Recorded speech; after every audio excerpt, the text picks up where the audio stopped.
इस कहानी की शुरुआत होती है 7 अक्टूबर 2001 से, जिस दिन नरेंद्र मोदी गुजरात के सीएम बनते हैं। यूं तो नरेंद्र मोदी के भाषण पहले ही मुस्लिम विरोधी और जहर भरे होते थे। पूरे विश्व को इस्लाम में कन्वर्ट करना, ऐसे इरादों से political activist those who are belong to the Islam. मित्रों, मेरी पहचान तो है हिंदुत्ववादी की, लेकिन अब नरेंद्र मोदी को चाहिए था एक हिंदू हृदय सम्राट का टैग।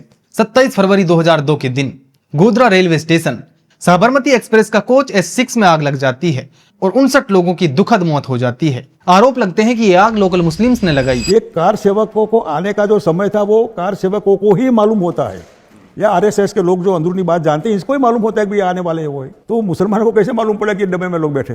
और ये डब्बा बाहर से नहीं जलाया गया, अंदर से जलाया गया है। फिर शाम होते होते वीएचपी और बजरंग दल जैसे संगठनों ने गुजरात बंद का ऐलान कर दिया। विक्टिम्स की बॉडी को अहमदाबाद लाकर परेड की गई, रैली निकाली गई और माहौल गर्म किया गया। आईपीएस संजीव भट्ट के एफिडेविट के अनुसार नरेंद्र मोदी कहते हैं कि हिंदुओं को अपना गुस्सा निकालने दो। फिर लोगों की भीड़ जाती है। उनके पास हथियार थे, तलवारें थी, लेकिन पुलिस ने उन्हें रोका नहीं, क्योंकि पुलिस के पास उन्हें ना रोकने के सीधे ऑर्डर थे। और इसका नतीजा यह हुआ कि एक भयानक और सुनियोजित मुस्लिम विरोधी दंगा भड़क उठा। 3 दिनों तक राज्य जलता रहा। हजारों मुसलमान मारे गए, महिलाओं के साथ बलात्कार हुए, घर घर को आग के हवाले कर दिया गया, कोई 2000 लोग मारे गए।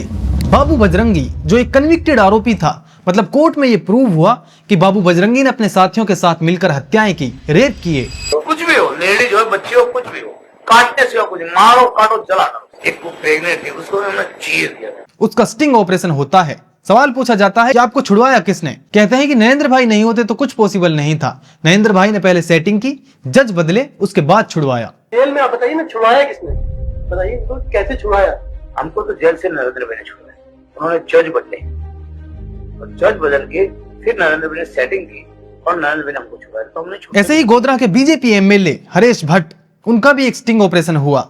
वो कहते हैं कि नरेंद्र मोदी ने हमें 3 दिन दिए थे कि 3 दिन है तुम्हारे पास, जो करना है कर लो, मैं संभाल लूंगा। जो उन्होंने किया है ना, किसी मुख्यमंत्री ने नहीं किया होगा। 3 दिन का मोहलत दिया था, 3 दिन में जो कुछ करना करो। और रमेश देव, वीएचपी कार्यकर्ता, वो भी कहते हैं कि हमने अपने जानने वाले मुसलमानों को चुन चुन कर मारा। जो 20-25 साल से हमारी नजरों में जो लोग थे उनको चुन चुन के मारा।